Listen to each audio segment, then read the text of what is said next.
Hello friends, good morning. स्वागत है आप सबका हमारे यूट्यूब चैनल लर्नर्स क्लासेस में। हम एनालिसिस कर रहे थे घटना चक्र पूर्वावलोकन पॉलिटी 2023 एडिशन को। तो चलिए शुरू करते हैं। इससे पहले फ्रेंड्स आपसे रिक्वेस्ट किया, आप चैनल पर पहली बार हैं तो प्लीज़ चैनल को सब्सक्राइब कर लीजिएगा, वीडियो को लाइक कर दीजिएगा एंड शेयर करिए। जो भी आपके सजेशन उससे कमेंट बॉक्स में जरूर बताइएगा। वीडियो की PDF वीडियो के डिस्क्रिप्शन बॉक्स में दे देंगे, वहाँ पर जाकर आप इसकी PDF डाउनलोड कर सकती हैं। आज हम बात करेंगे, यहाँ पर हमारा टॉपिक रहेगा आज उद्देशिका, संविधान की उद्देशिका, जो कि मोस्ट इम्पॉर्टेंट है। चलिए देखते हैं संविधान की उद्देशिका। पंडित जवाहरलाल नेहरू द्वारा संविधान सभा में 13 दिसंबर 1946 को पंडित जवाहरलाल नेहरू के द्वारा संविधान सभा में जो है ये 13 दिसंबर 1946 को उद्देश्य प्रस्ताव प्रस्तुत किया गया था, जिसमें 22 जनवरी 1947 को उद्देश्य प्रस्ताव को संविधान सभा द्वारा अंगीकृत किया गया। उद्देश्य प्रस्ताव को ही परिवर्तित करके संविधान की प्रस्तावना या उद्देशिका बनाई गई थी। ये जो उद्देश्य प्रस्ताव था, इसी को प्रस्तुत करके संविधान की प्रस्तावना या उद्देशिका बनाई गई थी। 42वें संविधान संशोधन अधिनियम 1976 के द्वारा उद्देशिका में समाजवादी, पंथनिरपेक्ष और अखंडता शब्द जोड़े गए। ये मोस्ट इंपॉर्टेंट शब्द याद रखिए तीनों, समाजवादी, पंथनिरपेक्ष और अखंडता शब्द जो थे, तो ये 42वें संविधान संशोधन 1976 के द्वारा जोड़े गए थे। भारतीय संविधान में उद्देशिका ने भारत को संपूर्ण प्रभुत्व संपन्न, समाजवादी, पंथनिरपेक्ष, लोकतंत्रात्मक गणराज्य के रूप में घोषित किया है। संविधान की उद्देशिका अपने नागरिकों को 3 प्रकार के न्याय, जो कि सामाजिक, आर्थिक एवं राजनीतिक, सुनिश्चित करती है। ये क्वेश्चन भी बहुत पूछा जाता है कि उद्देशिका जो है अपने नागरिकों को कितने प्रकार के न्याय सुनिश्चित करती है, तो 3 प्रकार के न्याय सुनिश्चित करती है, सामाजिक, आर्थिक एवं राजनीतिक। उद्देशिका संविधान के विधिक निर्वचन में सहायक है। सर अल्लादी कृष्ण स्वामी अय्यर के अनुसार उद्देशिका हमारे स्वप्नों और विचारों का प्रतिनिधित्व करती है। के.एम. मुंशी कहते हैं उद्देशिका हमारे प्रभुत्व संपन्न लोकतंत्रात्मक गणराज्य की जन्म कुंडली है। प्रस्तावना उद्देशिका को संविधान का भाग केशवानंद भारती बनाम केरल राज्य 1973 बाद में स्वीकार किया गया है। इससे पूर्व वेरुवादी मामला था। 1960 में उद्देशिका को संविधान का अंग नहीं माना गया है। ये मोस्ट इम्पॉर्टेंट है। जो केशवानंद भारती बनाम केरल राज्य मामला था 1973 का, इसमें क्या हुआ था, इसमें जो ये प्रस्तावना या उद्देशिका है, इसको संविधान का भाग माना गया था। वहीं उसके जो पहला वाद था, उसके पहले वेरुवारी वाद 1960 में, इसमें उद्देशिका को जो है संविधान का अंग नहीं माना गया था। नेक्स्ट बात करते हैं गोलकनाथ बनाम पंजाब राज्य। 1967 के प्रकरण में उद्देशिका को संविधान की मूल आत्मा कहा गया था। बम्बई बनाम यूनियन ऑफ इंडिया 1994 वाद में उच्चतम न्यायालय ने अवधारणा पुनः स्पष्ट की थी कि उद्देशिका संविधान का भाग है तथा पंथनिरपेक्षता संविधान का मूल लक्षण है। उद्देशिका की प्रकृति न्याय योग नहीं है। उद्देशिका की प्रकृति जो है ये न्याय योग नहीं है। प्रस्तावना में विचार, अभिव्यक्ति, विश्वास, धर्म और उपासना की स्वतंत्रता की जो है बात की गई है। इसमें प्रतिष्ठा और अवसर की समता उल्लेखित है। प्रस्तावना को संविधान की आत्मा कहा गया है। संविधान की जो प्रस्तावना है, इसको संविधान की आत्मा कहा गया है। B.R. अम्बेडकर ने संवैधानिक उपचारों के अधिकार को संविधान की आत्मा और हृदय कहा है। के.एम. मुंशी ने उद्देशिका को राजनीतिक जन्मपत्री कहा है। सुभाष कश्यप ने कहा है कि संविधान शरीर है तो प्रस्तावना उसकी आत्मा। सुभाष कश्यप ने कहा है कि संविधान शरीर है तो प्रस्तावना उसकी आत्मा है। प्रस्तावना आधारशिला है तो संविधान उस पर खड़ी एक क्या है, अट्टालिका है। B.R. अम्बेडकर ने संविधान को एक पवित्र दस्तावेज कहा। डॉक्टर भीमराव अम्बेडकर जो थे, तो इन्होंने भारतीय संविधान को एक पवित्र दस्तावेज कहा। अब बात करेंगे हम जो भी इम्पोर्टेंट MCQ है। देखते हैं पहला क्वेश्चन है, हम भारत के लोग भारत को संपूर्ण प्रभुत्व संपन्न, समाजवादी, पंथनिरपेक्ष, लोकतंत्रात्मक गणराज्य बनाने के लिए तथा उसके समस्त नागरिकों को सामाजिक, आर्थिक और राजनैतिक न्याय, विचार, अभिव्यक्ति, विश्वास, धर्म और उपासना की स्वतंत्रता, प्रतिष्ठा और अवसर की समता प्राप्त कराने के लिए तथा उन सब में व्यक्ति की गरिमा और राष्ट्र की एकता और अखंडता सुनिश्चित करने वाली बंधुता बढ़ाने के लिए दृढ़ संकल्प होकर अपनी इस संविधान सभा में आज जो है यहाँ पर डेट बताने को द्वारा इस संविधान को अंगीकृत, अधिनियमित और आत्मार्पित किया गया है। तो वो डेट थी 26 नवंबर 1949, 26 नवंबर 1949 को जो है ये भारतीय संविधान की उद्देशिका थी, जिसमें कि भारतीय राज्य व्यवस्था के स्वरूप, उद्देश्य एवं आदर्श का उल्लेख किया गया था। और इसी दिन से इसको क्या है जो आत्मार्पित किया गया था और अधिनियमित और अंगीकृत भी किया गया था 26 नवंबर 1949 से। देखते हैं नेक्स्ट क्वेश्चन। नेक्स्ट क्वेश्चन है भारतीय गणतंत्र की जो है ये डेट 26/1/1950 को सही संवैधानिक वस्तु स्थिति क्या थी जब संविधान लागू किया गया था। तो उसकी सही वस्तु स्थिति थी, क्योंकि कुछ शब्द जो है इसमें बाद में भी जोड़े गए हैं। तो जब संविधान लागू किया गया था तो उसकी सही वस्तु स्थिति संपूर्ण प्रभुत्व संपन्न लोकतंत्रात्मक गणराज्य, उसमें जो है कुछ शब्द बाद में भी जोड़े गए हैं। उद्देशिका के अनुसार संपूर्ण प्रभुत्व संपन्न लोकतंत्रात्मक गणराज्य थी समाजवादी, पंथनिरपेक्ष और अखंडता शब्द जो इसमें है तो ये 42वें संविधान संशोधन 1976 की धारा 2 के द्वारा जोड़े गए। ये 3 शब्द जो इसमें समाजवादी, पंथनिरपेक्ष और अखंडता जोड़े गए हैं तो ये बाद में जोड़े गए हैं। नेक्स्ट, भारतीय संविधान के निर्माताओं का मत निम्नलिखित में से किसमें प्रतिबिंबित होता है। ये प्रतिबिंबित होता है किसमें? उद्देशिका में, संविधान की उद्देशिका में। भारत के संविधान निर्माताओं का मत उद्देशिका या प्रियम्बल में प्रतिबिंबित होता है। यह संविधान निर्माताओं की मन स्थिति को समझने की एक कुंजी है। संविधान निर्माताओं के सिद्धांतों एवं आदर्शों को प्रदर्शित करता है। संविधान की प्रस्तावना ने देश की नियति को आकार देने में प्रमुख भूमिका निभाई है। 13 दिसंबर 1946 को संविधान सभा के समक्ष जवाहरलाल जो नेहरू थे इनके द्वारा प्रस्तुत उद्देश्य प्रस्ताव को 22 जनवरी 1947 को पारित किया गया था और इसको ही परिवर्तित करके संविधान की प्रस्तावना के रूप में स्वीकार कर लिया गया। नेक्स्ट, भारत के संविधान की प्रस्तावना के में कितने प्रकार के न्याय, स्वतंत्रता, समानता एवं भ्रातृत्व का उसी क्रम में उल्लेख किया गया है। तो इनका क्रम जो होगा कुछ इसी प्रकार होगा। पहले आ जाएगा समानता, फिर आएगा भ्रातृत्व, फिर आएगी स्वतंत्रता, फिर आएगा न्याय। देखते हैं नेक्स्ट, भारतीय संविधान की प्रस्तावना के सिलसिले में निम्नलिखित में से कौन सा क्रम सही है। भारतीय संविधान की प्रस्तावना के सिलसिले में यहाँ क्रम पूछा गया है। यहाँ पर जो इनका क्रम होगा तो क्योंकि कुछ शब्द जो है इसमें तो 42वें संविधान संशोधन के द्वारा जोड़े गए हैं, तो जोड़े जाने के पश्चात संविधान में इन शब्दों का क्रम जो है कुछ इस प्रकार होगा। सार्वभौम सत्ता संपन्न, समाजवादी, पंथनिरपेक्ष, लोकतंत्रात्मक और गणराज्य। इसमें जो है संविधान में उल्लेखित ये शब्द जो संपूर्ण प्रभुत्व संपन्न, समाजवादी, पंथनिरपेक्ष, ये जो लोकतंत्रात्मक या डेमोक्रेटिक, गणराज्य, जनवादी शब्द जो है भारतीय संविधान की उद्देशिका में ये उल्लेखित नहीं है। ये शब्द चीन के संविधान में उल्लेखित हैं। नेक्स्ट, भारतीय संविधान की प्रस्तावना में भारत को किस रूप में घोषित किया गया है। भारत को घोषित किया गया है एक सार्वभौम, समाजवादी, धर्मनिरपेक्ष और प्रजातांत्रिक गणराज्य के रूप में। देखते हैं नेक्स्ट, निम्न शब्दों पर विचार कीजिए। तो सबसे पहले आ जाएगा यहाँ पर सार्वभौमिक, उसके बाद आ जाएगा धर्मनिरपेक्ष, फिर आएगा प्रजातांत्रिक और सबसे बाद में आएगा समाजवादी शब्द, समाजवाद। देखते हैं नेक्स्ट, भारतीय संविधान की प्रस्तावना में समाजवादी शब्द जो है किस संविधान संशोधन के तहत जोड़ा गया है। तो ये जोड़ा गया है 42वें संविधान संशोधन के तहत, 1976 में जोड़ा गया है। 3 शब्द जोड़े गए हैं, समाजवादी, पंथनिरपेक्ष और अखंडता शब्द जोड़े गए हैं। ये मोस्ट इंपॉर्टेंट है, इसलिए इनको जो है हम यहाँ पर बार बार एक्सप्लेन कर रहे हैं।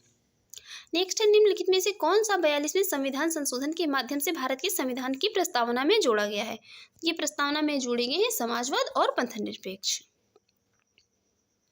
भारतीय संविधान की प्रस्तावना में धर्मनिरपेक्ष और समाजवादी शब्द जोड़े गए। ये जोड़े गए 42वें संविधान संशोधन 1976 के द्वारा। नेक्स्ट है, निम्नलिखित में से कौन भारत को धर्मनिरपेक्ष राज्य वर्णित करता है। तो भारत को धर्मनिरपेक्ष राज्य वर्णित करता है कौन? संविधान की प्रस्तावना।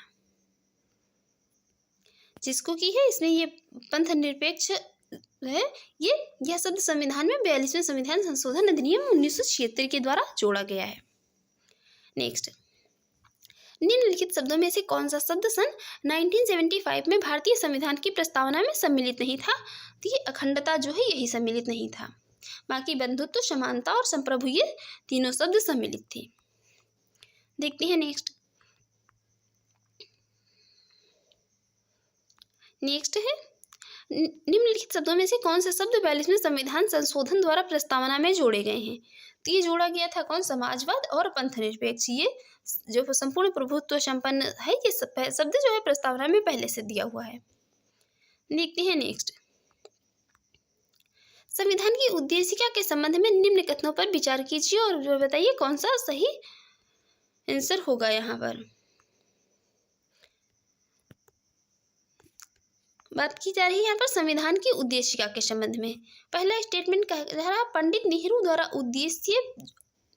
द्वारा प्रस्तुत जो ऑब्जेक्टिव प्रस्ताव था, ये प्रस्ताव अंतर्गोत्य क्या है? उद्देशिका बना। तो ये सभी बात है कि जो नेहरू द्वारा उद्देश्य प्रस्ताव था वही बाद में क्या हुआ? उद्देशिका बना। तो ये स्टेटमेंट करेक्ट हो जाएगा। दूसरा स्टेटमेंट है इसकी प्रकृति न्याय योग्य नहीं है। ये स्टेटमेंट भी करेक्ट है, इसकी प्रकृति न्याय योग्य नहीं है, इसका संशोधन नहीं किया जा सकता है। थर्ड स्टेटमेंट कह रहा है, लेकिन ये स्टेटमेंट इनकरेक्ट है क्योंकि इसका जो है क्या संशोधन किया जा सकता है। नेक्स्ट स्टेटमेंट है संविधान के विशिष्ट प्रावधानों को रद्द नहीं कर सकता है। संविधान के जो विशिष्ट प्रावधानों को है रद्द नहीं कर सकता है क्योंकि, तो ये यहाँ पर राइट, ये स्टेटमेंट भी करेक्ट है। राइट आंसर हो जाएगा ऑप्शन बी। देखते हैं इसकी एक्सप्लेन। पंडित नेहरू द्वारा 13 दिसंबर 1946 को प्रस्तुत संविधान सभा द्वारा 22 जनवरी 1947 को स्वीकृत जो है ऑब्जेक्टिव उद्देश्य प्रस्ताव ही क्या हुआ था? भारतीय संविधान की उद्देशिका बना था। और प्रस्तावना का विधिक स्वरूप है यह है कि इसे लागू नहीं किया जा सकता है, इसकी प्रकृति न्याय योग्य नहीं है और यह संविधान के विशिष्ट प्रावधानों को रद्द नहीं कर सकती है। तथापि क्या है? केशवानंद भारती मामले में सर्वोच्च न्यायालय ने निर्णय के अनुसार संविधान की उद्देशिका का उपयोग संविधान के अस्पष्ट क्षेत्रों की व्याख्या करने में किया जा सकता है। उद्देशिका में संशोधन संभव है तथा 42वें संविधान संशोधन 1976 के द्वारा इसमें समाजवादी, पंथनिरपेक्ष एवं अखंडता शब्द जोड़े गए थे। उद्देशिका संविधान के स्पष्ट प्रावधानों को रद्द नहीं कर सकती है, इसका उपयोग भ्रम को दूर करने में जो है किया जा सकता है, ये क्योंकि रद्द नहीं कर सकती है इसको।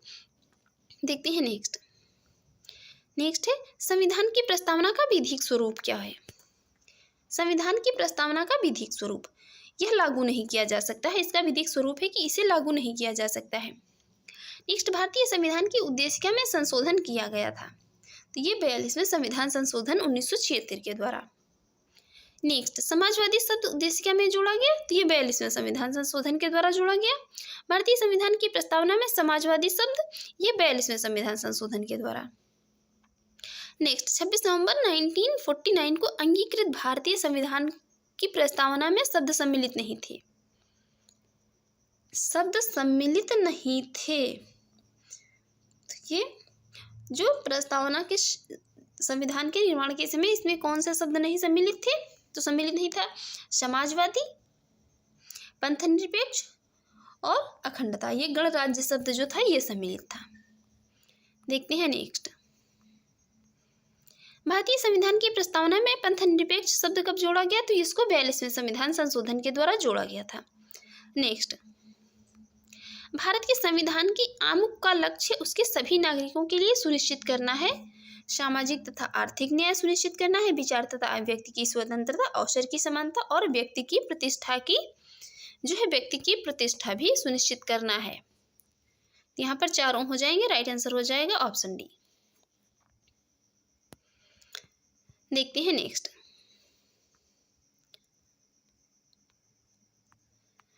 यहाँ पर कथन कह रहा है, भारत एक संपूर्ण प्रभुत्व संपन्न समाजवादी धर्मनिरपेक्ष लोकतंत्रात्मक गणराज्य है। कथन ए बिल्कुल जो है सही बात कह रहा है। इसका कारण कह रहा है, इसे 42वें संविधान संशोधन 1976 के द्वारा संपूर्ण प्रभुत्व संपन्न लोकतंत्रात्मक गणराज्य के स्थान पर प्रतिस्थापित नहीं किया गया। इसका कारण भी यहाँ पर जो है सही है, तो राइट आंसर हो जाएगा ऑप्शन ए। देखते हैं नेक्स्ट। इसको जो हम एक्सप्लेन कई बार देख चुके हैं, इसलिए नहीं देखते हैं नेक्स्ट क्वेश्चन। नेक्स्ट क्वेश्चन है, भारत में लौकिक सार्वभौमिकता है क्योंकि संविधान की प्रस्तावना आरंभ होती है हम भारत के लोक शब्दों से। क्योंकि जो है सर्वोच्च शक्ति किसमें निहित है? भारत की जनता में। इसलिए यह संविधान की प्रस्तावना प्रारंभ होती है हम भारत के लोक शब्दों के साथ। भारतीय संविधान की प्रस्तावना we the people of India शब्दों से शुरू होती है हम भारत के लोग। भारत में लौकिक सार्वभौमिकता है, इसका अर्थ है जनता सर्वशक्तिमान है और किसी बाह्य सत्ता के अधीन नहीं है। नेक्स्ट, हम भारत के लोक शब्दों का प्रयोग भारतीय संविधान में कहाँ किया गया है? तो संविधान की प्रस्तावना में किया गया है। नेक्स्ट, सभी व्यक्ति पूर्णतया और समान रूप से मानव है, यह सिद्धांत जाना जाता है। यह सिद्धांत जाना जाता है किसके लिए? सार्वभौमिकता के लिए। सभी व्यक्ति पूर्णतया और समान रूप से मानव हैं, यह सिद्धांत सार्वभौमिकता के नाम से जाना जाता है। इस सिद्धांत के अनुसार सभी व्यक्तियों को उनके मानव अधिकार समान रूप से बिना किसी विभेद के उपलब्ध होने चाहिए। देखते हैं नेक्स्ट।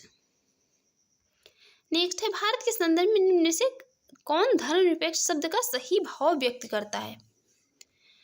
धर्मनिरपेक्ष शब्द, बात हो रही है धर्मनिरपेक्ष शब्द की, तो यहाँ पर राइट आंसर हो जाएगा ऑप्शन डी, भारत में राज्य का कोई धर्म नहीं है। नेक्स्ट, निम्नलिखित में से कौन सा शब्द भारत के संविधान की उद्देशिका में नहीं है? तो संविधान की उद्देशिका में शब्द नहीं है, लोक कल्याण की बात कहीं पर उद्देशिका में नहीं की गई है। नेक्स्ट, भारतीय संविधान की प्रस्तावना में निम्नलिखित में से किस स्वतंत्रता का वर्णन नहीं है? तो जो ये आर्थिक स्वतंत्रता है, इसका वर्णन भारतीय संविधान की प्रस्तावना में कहीं पर नहीं किया गया है। देखते हैं इसकी एक्सप्लेन। भारतीय संविधान की प्रस्तावना में सामाजिक, आर्थिक और राजनीतिक न्याय, विचार, अभिव्यक्ति, विचार प्रकट करने का जो है विश्वास, धर्म और उपासना की स्वतंत्रता तथा प्रतिष्ठा और अवसर की समानता का वर्णन किया गया है, परंतु कहीं पर इसमें आर्थिक स्वतंत्रता का उल्लेख जो है नहीं किया गया है। नेक्स्ट, निम्नलिखित में से कौन भारतीय संविधान की प्रस्तावना में उल्लेखित नहीं है? तो उल्लेखित नहीं है क्या? धार्मिक न्याय। नेक्स्ट है, संविधान की प्रस्तावना के बारे में कौन सा कथन सही है? पहला स्टेटमेंट कह रहा है समाजवादी धर्मनिरपेक्ष शब्द 1950 में लागू संविधान के अंग थे। स्टेटमेंट इनकरेक्ट है। उक्त शब्द 1977 के संशोधन द्वारा जोड़े गए। ये स्टेटमेंट भी क्या है? इनकरेक्ट है। यहाँ पर करेक्ट पूछा जा रहा है। पहला स्टेटमेंट जो यहाँ पर संविधान की प्रस्तावना के बारे में बात हो रही है, तो पहला स्टेटमेंट है समाजवादी धर्मनिरपेक्ष शब्द जो है 1950 में लागू संविधान के अंग नहीं थे। तो ये स्टेटमेंट इसलिए करेक्ट हो जाएगा क्योंकि मैं कह रहा है यहाँ पर नहीं थे। यदि पूछ लिया हो जाता कि ये थे तो स्टेटमेंट इनकरेक्ट हो जाता। समाजवादी धर्मनिरपेक्ष शब्द 1950 में लागू संविधान के अंग नहीं थे, इसलिए पहला स्टेटमेंट हो जाएगा करेक्ट। राइट आंसर हो जाएगा ऑप्शन ए। देखते हैं नेक्स्ट। भारतीय संविधान का कौन सा भाग संविधान की आत्मा कहलाता है? संविधान की आत्मा कहा गया है किसको? उद्देशिका को। ये मोस्ट इंपॉर्टेंट टॉपिक है जो ये संविधान की उद्देशिका जो है। देखते हैं इसकी एक्सप्लेन। भारतीय संविधान की उद्देशिका को संविधान की आत्मा कहा जाता है। किया मुंशी ने इसे राजनीतिक जन्मपत्री कहा है। सुभाष कश्यप ने इसे संविधान शरीर है, तो प्रस्तावना उसकी आत्मा, प्रस्तावना आधारशिला है, तो संविधान उस पर खड़ी अट्टालिका है। यहाँ पर जो डॉक्टर भीमराव अंबेडकर ने संवैधानिक उपचारों के अधिकार को संविधान की आत्मा और हृदय कहा है। नेक्स्ट, निम्नलिखित में से किसने भारतीय संविधान की प्रस्तावना को हमारे संप्रभु प्रजातांत्रिक गणराज्य की जन्म कुंडली कहा है? ये कहा है किसने? किया मुंशी ने। नेक्स्ट, संविधान को एक पवित्र दस्तावेज कहा है किसने? तो ये डॉक्टर भीमराव अंबेडकर ने कहा है। डॉक्टर भीमराव अंबेडकर भारतीय संविधान को एक पवित्र दस्तावेज कहा है। 29 अगस्त 1947 को संविधान सभा ने बी आर अम्बेडकर की अध्यक्षता में 7 सदस्यीय प्रारूप समिति का गठन किया था। देखते हैं नेक्स्ट। किस बात के मामले में सर्वोच्च न्यायालय ने सर्वप्रथम घोषित किया कि उद्देशिका संविधान का हिस्सा नहीं है? यह घोषित किया था बेरुवारी मामले में। एक केस हुआ था बेरुवारी यूनियन के बाद 1960 में सर्वोच्च न्यायालय ने सर्वप्रथम घोषित किया था कि उद्देशिका प्रस्तावना जो है संविधान का अंग नहीं है। उसके बाद में फिर एक 1973 में केस आया, केशवानंद भारती बनाम केरल राज्य। उसमें सर्वोच्च न्यायालय ने उपर्युक्त निर्णय को जो है पलटते हुए यह कह दिया कि उद्देशिका जो है प्रस्तावना का संविधान का भाग मान लिया है। नेक्स्ट, निम्नलिखित में से किस वाद में उच्चतम न्यायालय ने धारणा प्रस्तुत की कि उद्देशिका संविधान का भाग है? तो ये की थी किसमें? मुंबई बनाम यूनियन ऑफ इंडिया में। देखते हैं नेक्स्ट, निम्नलिखित विवादों में से किसमें सर्वोच्च न्यायालय ने प्रस्तावना को भारतीय संविधान की मौलिक संरचना का भाग स्वीकार किया? यह स्वीकार किया था केशवानंद भारती बनाम केरल राज्य में। देखते हैं इसकी एक्सप्लेन। केशवानंद भारती बनाम केरल राज्य 1973 में मामले में सर्वोच्च न्यायालय ने प्रस्तावना उद्देशिका को भारतीय संविधान की मौलिक संरचना का भाग स्वीकार किया। सर्वोच्च न्यायालय के शब्दों में हमारे संविधान का प्रासाद उद्देशिका को वर्णित बुनियादी तत्वों पर खड़ा है। यदि इनमें से किसी भी तत्व को हटा दिया जाए तो सारा ढांचा ही ढह जाएगा, अर्थात संविधान वही नहीं रह जाएगा। अर्थात क्या होगा? अपना व्यक्तित्व पहचान खो देगा। नेक्स्ट, भारतीय संविधान की प्रस्तावना में जिन आदर्शों एवं उद्देश्यों की रूपरेखा दी गई है उनकी व्याख्या की गई है किसमें? मूल अधिकारों में, राज्य के नीति निर्देशक सिद्धांतों एवं मौलिक कर्तव्यों के अध्याय में की गई है। देखते हैं इसके एक्सप्लेन। भारतीय संविधान की प्रस्तावना संविधान के उद्देश्यों को प्रतिबिंबित करती है। संविधान का मुख्य उद्देश्य भारतीय जनता को सामाजिक, आर्थिक एवं राजनीतिक न्याय तथा विचार अभिव्यक्ति, विश्वास, धर्म और उपासना की स्वतंत्रता एवं प्रतिष्ठा और अवसर की समानता प्राप्त कराना है। व्यक्ति का उत्कर्ष कहीं संपूर्ण राष्ट्र के उत्कर्ष में बाधक न बन जाए, इसलिए संविधान में जो है बंधुत्व की भावना पर बल दिया गया है। इस प्रकार प्रस्तावना में जिन आदर्शों एवं उद्देश्यों की रूपरेखा दी गई उनकी व्याख्या संविधान में आगे मूल अधिकार और राज्य के नीति निर्देशक सिद्धांतों तथा मौलिक कर्तव्यों के आधार में की गई है। नेक्स्ट, निम्नलिखित में से कौन एक भारतीय संविधान के उद्देश्यों को प्रतिबिंबित करता है? ये करता है संविधान की प्रस्तावना। नेक्स्ट है, भारत के संविधान की उद्देशिका में कितने प्रकार के न्याय की व्यवस्था की गई है? तो ये की गई है 3 प्रकार के न्याय। वो 3 प्रकार के न्याय कौन कौन से हैं? सामाजिक,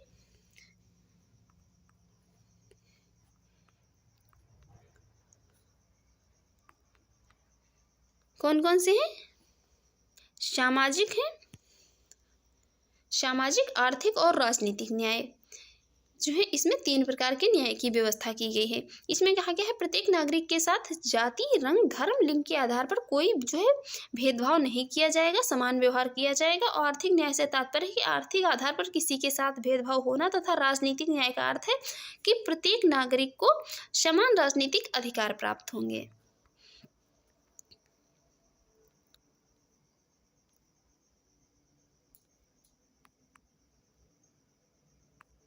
देखते हैं नेक्स्ट है भारत के संविधान के उद्देश्यों में से एक के रूप में आर्थिक न्याय का किसमें उपबंध किया गया है? तो आर्थिक न्याय का उपबंध किया गया उद्देशिका और राज्य के नीति निर्देशक तत्वों में।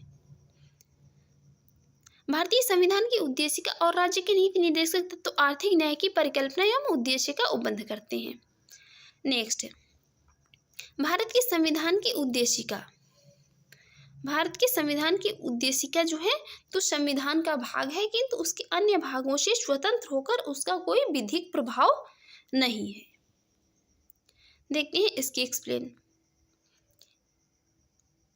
केशवानंद भारती बनाम केरल राज्य 1973 में सर्वोच्च न्यायालय की बृहत संविधान पीठ ने यह निर्णय दिया कि उद्देशिका संविधान का भाग है। ऐसा सर्वोच्च न्यायालय ने जो है बेरुवारी यूनियन 1960 में प्रकरण में दिए गए निर्णय अर्थात उद्देशिका भारतीय संविधान का भाग नहीं है को पलटते हुए दिए। इस प्रकार यद्यपि उद्देशिका संविधान का भाग है तथा संविधान के अन्य भागों के निर्वचन में इसकी सहायता ली जा सकती है, किंतु संविधान के अन्य भागों से स्वतंत्र होकर उद्देशिका का क्या है, कोई विधिक प्रभाव नहीं है। देखते हैं नेक्स्ट, संविधान में दिया गया आमुख। पहला स्टेटमेंट कह रहा है न्यायालय में लागू नहीं होता है। दूसरा है महत्वपूर्ण है और उसकी उपयोगिता है। शासन करने के उद्देश्यों को उल्लेखित करता है। फोर्थ है संविधान के कानूनी अर्थ निर्णय में सहायता करते हैं। यहाँ पर जो ये कोड दिए गए हैं तो कोई भी इसके अकॉर्डिंग आंसर नहीं हो सकता है। देखते हैं इसके एक्सप्लेन। भारतीय संविधान के आमुख को ही उद्देशिका या प्रियम्बल कहा गया है। उद्देशिका संबंधी जो चारों कथन है सत्य है यहाँ पर, इसलिए जो है क्या वहां पर कोई भी आंसर नहीं हो सकता था।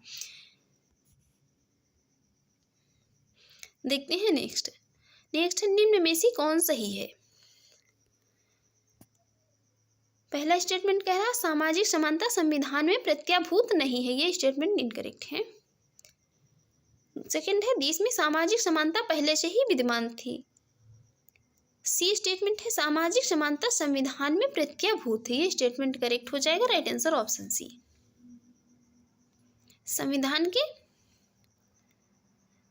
संविधान का अनुच्छेद है 14 से लेकर 18 के प्रदत्त जो है समता के अधिकार के विभिन्न प्रावधानों के तहत सामाजिक समानता प्रत्याभूत की गई है। संविधान की प्रस्तावना में भी सामाजिक न्याय जो है प्राप्त करने की बात की गई है। अब हम बात करेंगे यहाँ पर शासन प्रणाली से बनने वाले जो भी जो है पहले हम इसकी जो है इसको एक्सप्लेन कर लेते हैं। उसके बाद जो भी इसकी एमसीक्यूज हैं उनको देखेंगे।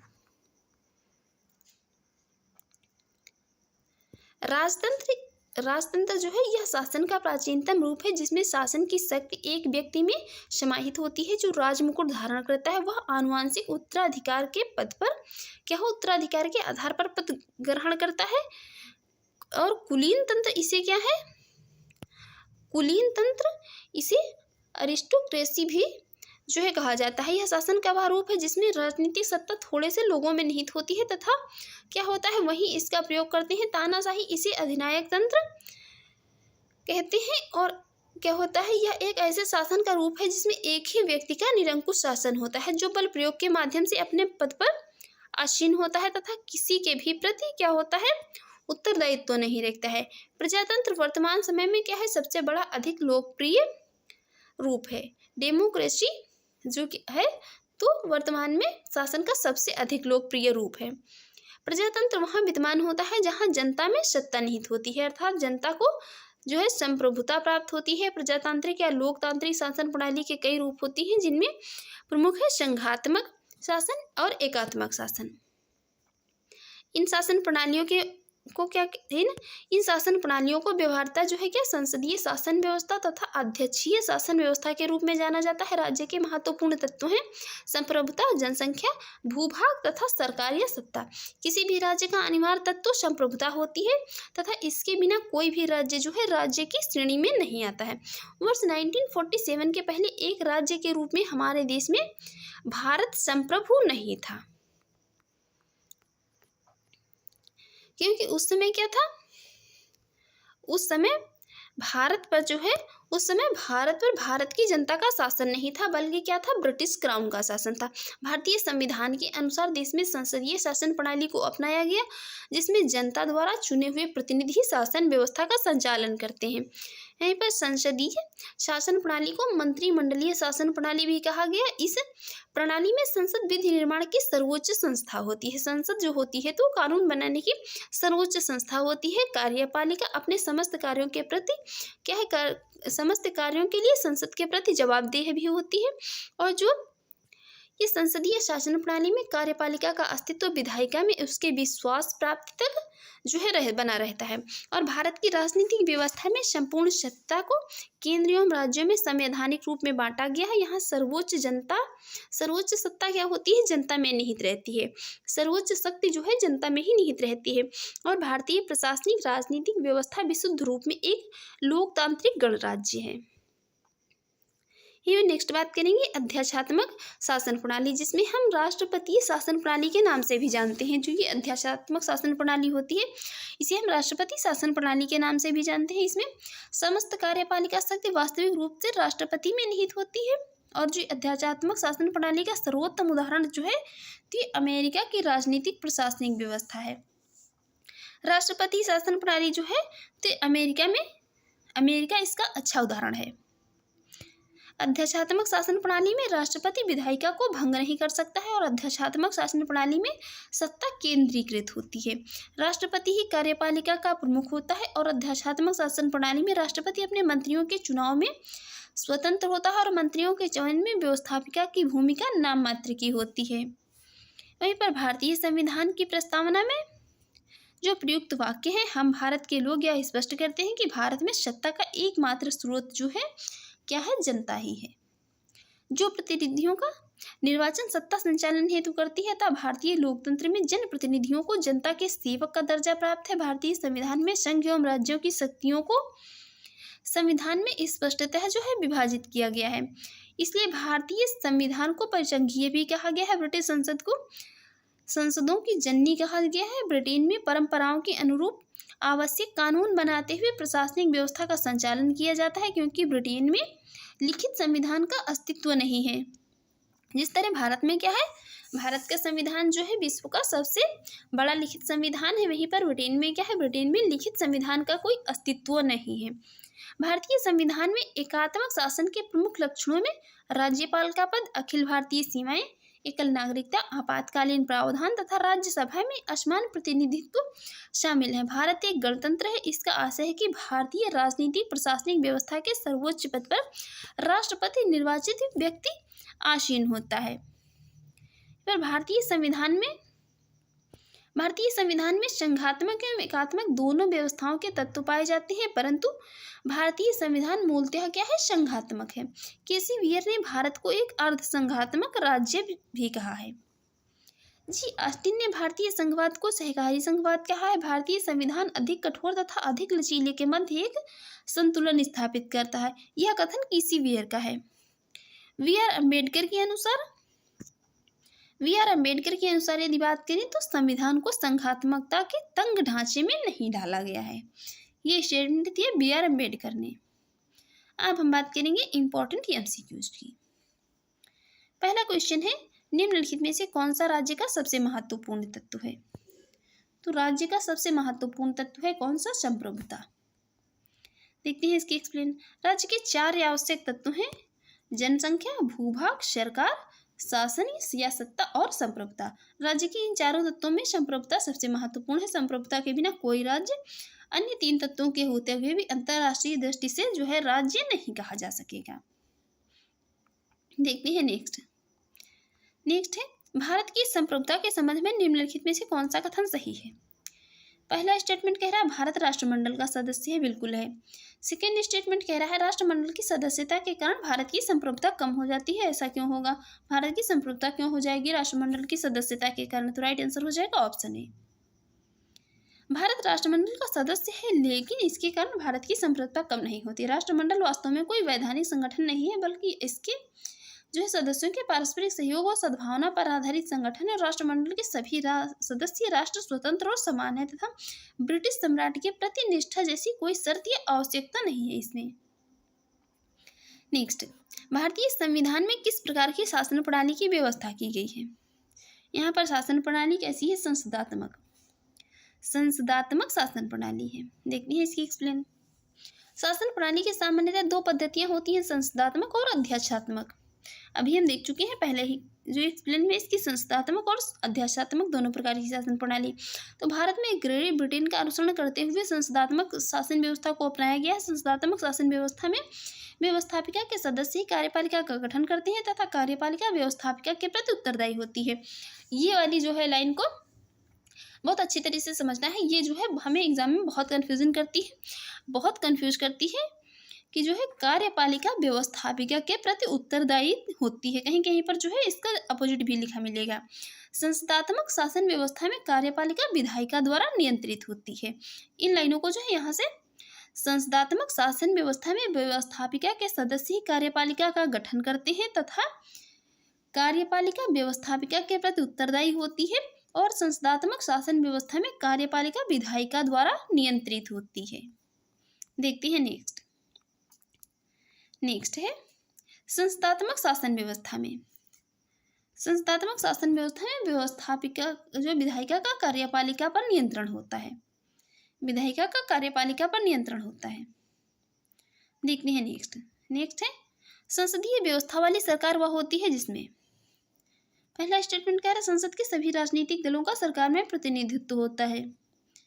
सेकेंड स्टेटमेंट कह रहा है, बात कर रहे हैं संसदीय व्यवस्था वाली सरकार की, सरकार संसद के प्रति उत्तरदायी होती है और उसके द्वारा हटाई जा सकती है। ये स्टेटमेंट करेक्ट है, क्योंकि सरकार संसदीय शासन प्रणाली तभी होगी जब सरकार संसद के प्रति उत्तरदायी होगी और उसके द्वारा ही जो है हटाई जा सकेगी। देखते हैं इसके एक्सप्लेन। संसदीय व्यवस्था वाली सरकार वह होती है जिसमें सरकार संसद के प्रति उत्तरदायी होती है और उसके द्वारा हटाई जा सकती है। भारतीय संविधान ने संसदीय शासन व्यवस्था की स्थापना की है। यह इंग्लैंड की संसदीय प्रणाली का अंगीकरण है। इस व्यवस्था में कार्यपालिका विधायिका का ही भाग होती है और यह विधायिका के प्रति उत्तरदायी होती है। इसमें वास्तविक कार्यपालिकीय शक्तियां प्रधानमंत्री और उसकी मंत्रिपरिषद में निहित होती हैं। भारतीय संविधान के अनुच्छेद 75(3) के अनुसार मंत्रिपरिषद लोकसभा के प्रति सामूहिक रूप से उत्तरदायी होती है। ये मोस्ट इंपॉर्टेंट याद रखिए।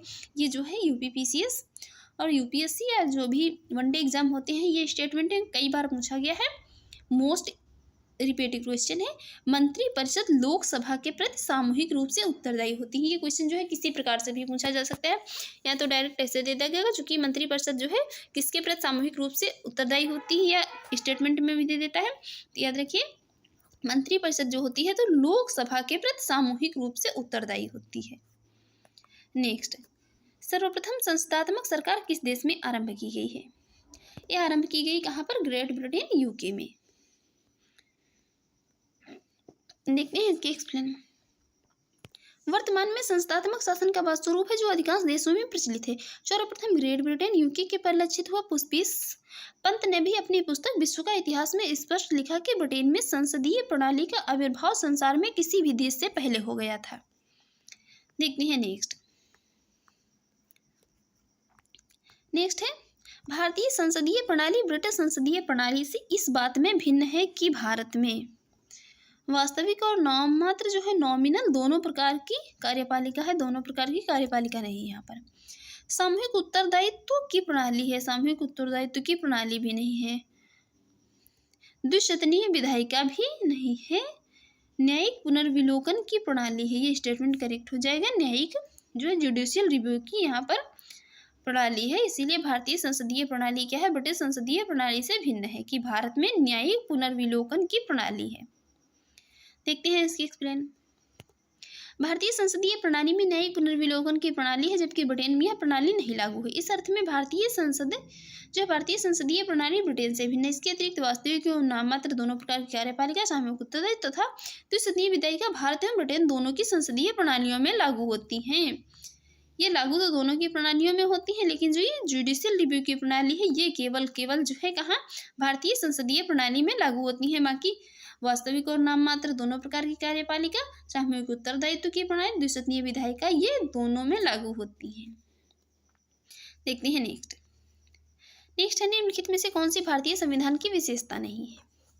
भारतीय संविधान की विशेषता यही वाली नहीं होगी, अध्यक्षात्मक सरकार वाली। सरकार कैसी है? संसदात्मक। देखते हैं नेक्स्ट है, भारतीय राजनीतिक पद्धति के बारे में निम्नलिखित में से कौन सा कथन सही नहीं है?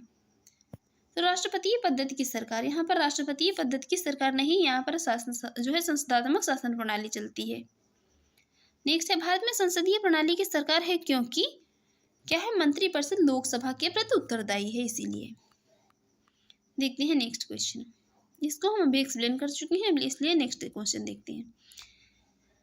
संसदीय स्वरूप के शासन का प्रमुख लाभ यह है कि कार्यपालिका विधानमंडल के प्रति उत्तरदायी बना रहता है। यही इसका जो है शासन का प्रमुख लाभ है कि कार्यपालिका विधानमंडल के प्रति उत्तरदायी बना रहता है। नेक्स्ट, भारत के संदर्भ में संसदीय शासन प्रणाली में निम्नलिखित में से कौन सा जो है सिद्धांत संसदात्मक रूप में निहित है? पहला स्टेटमेंट है, मंत्रिमंडल के सदस्य संसद के सदस्य होते हैं। बिल्कुल होते हैं। दूसरा है, जब तक मंत्रियों को संसद का विश्वास प्राप्त रहता है तब तक वे अपने पद पर बने रहते हैं। करेक्ट है। थर्ड है, राज्य का अध्यक्ष ही मंत्रिमंडल का अध्यक्ष है। ये नहीं है। राइट आंसर होगा ऑप्शन ए। देखते हैं इसकी एक्सप्लेन। आर्टिकल 75 के खंड 5 में उल्लेख है कि मंत्री बिना सदस्य जो है बिना संसद सदस्य बने 6 माह से अधिक अपने पद पर नहीं रहेगा। अर्थात मंत्रिमंडल के सदस्य संसद के सदस्य होते हैं। मंत्रिपरिषद सामूहिक रूप से लोकसभा के प्रति उत्तरदायी होगी। और आर्टिकल 75(3) में ये कहा गया है, क्योंकि लोकसभा संसद का भाग है, भारत में राज्य राष्ट्र का अध्यक्ष राष्ट्रपति होता है, जबकि मंत्रिमंडल की अध्यक्षता कौन करता है? प्रधानमंत्री करता है। तो फ्रेंड्स, आपको हमारी ये वीडियो अच्छी लगी और आपके एग्जाम के लिए यूजफुल रही हो तो आप हमारे यूट्यूब चैनल को सब्सक्राइब कर लीजिएगा, वीडियो को लाइक कर दीजिएगा एंड शेयर करिए। जो भी आपके सजेशन है उसे कमेंट बॉक्स में जरूर बताइएगा। वीडियो की डिस्क्रिप्शन बॉक्स में दे दी गई, वहाँ पर जाकर आप इसकी PDF डाउनलोड कर सकते हैं। इसके जो भी नेक्स्ट क्वेश्चन है हम इसके नेक्स्ट वीडियो में देखेंगे। Thanks for watching.